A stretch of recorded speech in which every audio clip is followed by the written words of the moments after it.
bevo.com. Matthew, you've been number one here in the UK for quite a long time now. But do you think that with the consolidation between, of Orange and T-Mobile, do you think that there's a chance that that may be under threat? Well, from a pure size perspective, clearly when they get together, they will be bigger than us. I mean, it might take them 12 months, it might take them 2.5 years to get together, but they will be bigger than us once they get together. Yeah. From our perspective, if I go back a little bit in history, when we came out of BT in 2000, at the start of 2002, we were number 3 or number 4 in most measures in the UK market. Either Vodafone or Orange were number 1 or number 2. Over a period of 5 years, actually what we've done, and by 2007, we were number 1 in every measure, whether it was customer size, customer experience, revenue, OIBDA, we think employee experience, brand relevancy. But what we did was had a real challenger mentality. We came from a number 3, number 4 position, and we had a group of people that just worked fantastically well together that wanted to prove we could be number 1 and create something different. And I always said that while we were number 3, number 4, then number 2, actually we had that challenger mentality of we were quite entrepreneurial, moving quite fast, doing things quite radical. Yeah. The danger when you get to number 1 is you lose that challenger mentality. Yeah, I used to talk in our business and said, as soon as we think we've won, we've lost. Because if you think you've won in a fast-moving industry, somebody else will improve their game, be better than you, and if they give a better customer experience, they're going to be number 1 again. But you're only number 1 because of the fact that you have integrated a challenger mentality throughout the organisation as you're going from 4, 3, 2, 1 and now at 1, maintaining that. Would you give any advice for other chief executives to actually make sure that they have that same challenger mentality? I mean, how do you tangibly as a chief executive make sure that you have that? So I think an awful lot of it is around the people in the business. Have people that have the attitude and the mentality to always be striving for something better. Never be comfortable with where you are, always look to the next game. Whatever industry you're in, somebody else is going to come along and beat what you're doing today. The trick is, when they beat what you're doing today, you have to have moved on another step. So they're always chasing you. So get the right people and the right mentality in your organisation. And I think if I look throughout our organisation, whether it's in the UK or Germany and Ireland, we've got people who are always thinking of the next step and the next step. Yeah. But give also as a chief exec, make sure people have got the flexibility and the latitude to develop their ideas and implement it. Don't be afraid of making mistakes. Create the environment where people want to try new stuff. So you may have seen we've just announced that in November we're launching a whole new proposition in mobile that we've called giffgaff. Now, giffgaff actually is a Scottish word which means giving and receiving. What we're going to do is set up a purely online mobile phone company that actually customers can get involved in as far as how the marketing works, how the proposition works, member gets member, and we've based it all around Web 2.0 principles of mutuality. Where did that idea come from? That idea came from one of our guys who was actually looking after our brand at the time, who sat and was in an internal management conference and had a spark of an idea. The next week, he was actually, funny enough, at a conference in San Francisco, the heart of Silicon Valley, and he then developed over the next 6 months this idea of creating this whole online community that was a different mobile phone proposition. He came to see me when he was 6 or 9 months into the idea. I thought it was a fantastic idea, and we've let him run with it. And it's now got to the point, that was 12 months ago, it's now got to the point where we launch next month into the marketplace. That's off the back of somebody who was actually 3 levels down from me in the organisation, who had an idea but knew it was the right sort of organisation that actually he could put that idea into practice, and we would give him the latitude and we would give him the resources to make it reality if we believed in it.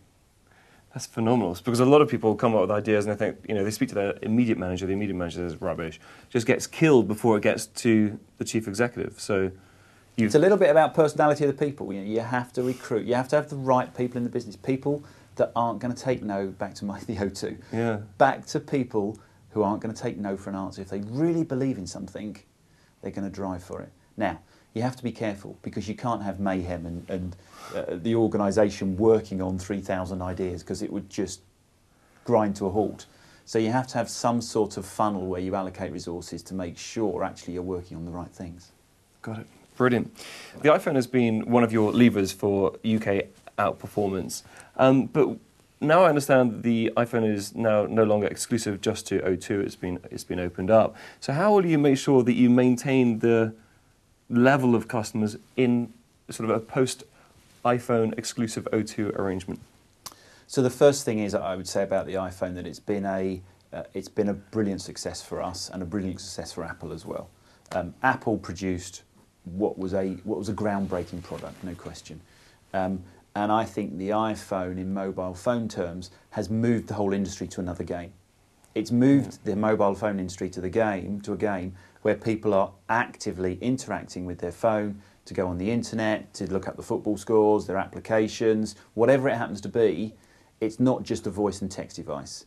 And as an industry, we tried many times to make these devices and the customer interaction more than just voice and text, and we'd failed in truth. We hadn't delivered a good enough customer experience. Yeah. Apple have come along, produced a device. We've given a great customer experience most of the time in the UK, not all the time, but most of the time.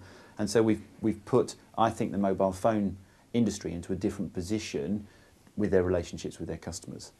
Right, okay. So it's been a groundbreaking device for the industry is the first thing. The second thing is it has been a key part of our success over the last 18 months. But recognise that we'd started that success long before the iPhone came along. As I said to you, in 2002 we were number 3 or number 4. Yeah. We were number 1 in most measures by the time we got the iPhone. Yeah. So the iPhone has been important to us, but not the only reason we've been a success over the last 18 months. Yeah. And I think that's an important learning. Don't put all of your eggs in one basket.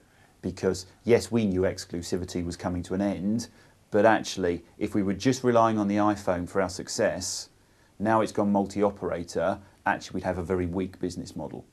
We're keeping it, we're still selling it, but other people can offer the same product now. So you have to have many products that actually you're taking to customers that they like.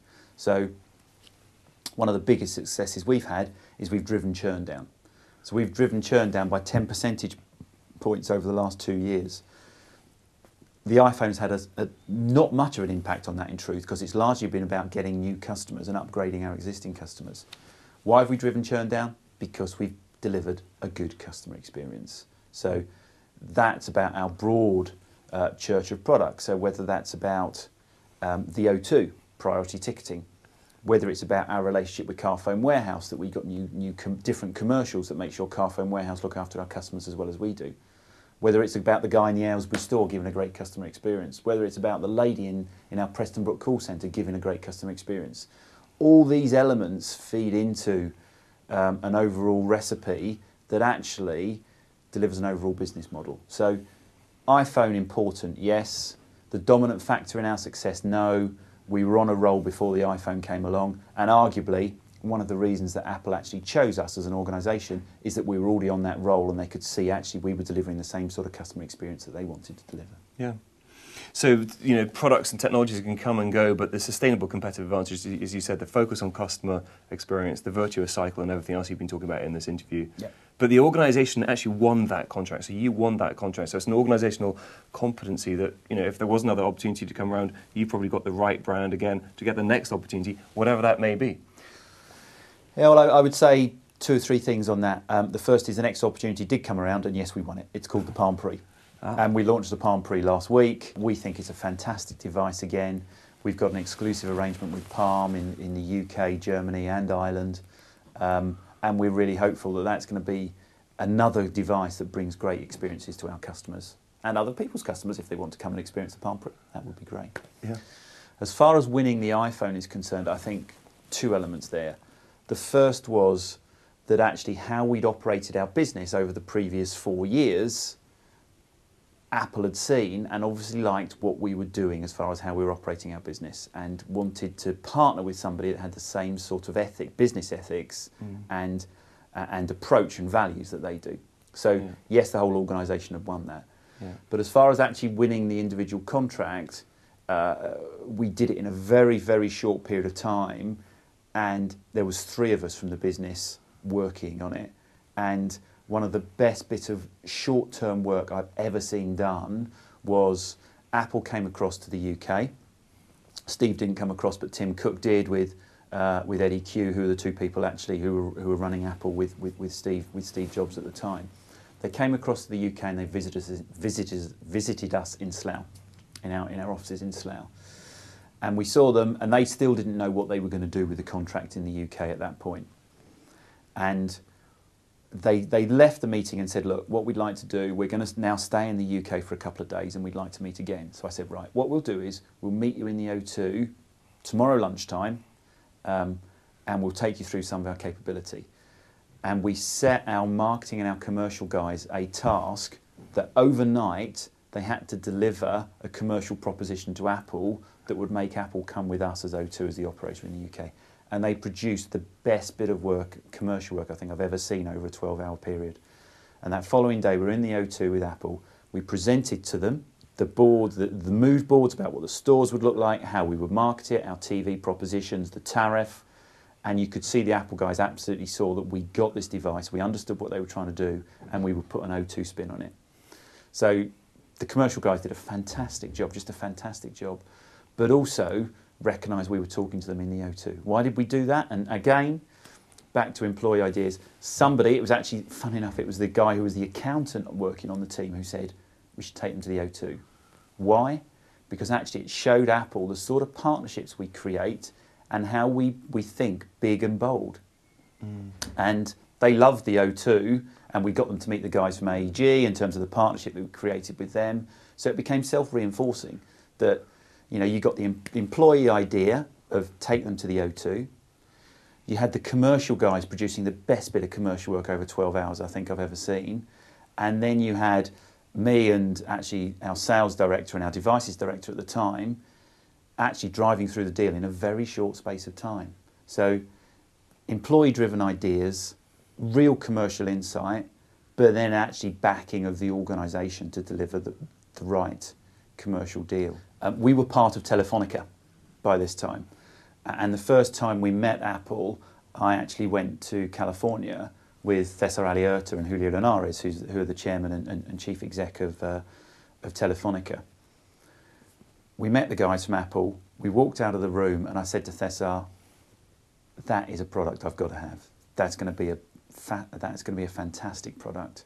And he turned around and he said to me, go and do the deal. Don't come back to me and tell me what the deal is halfway through.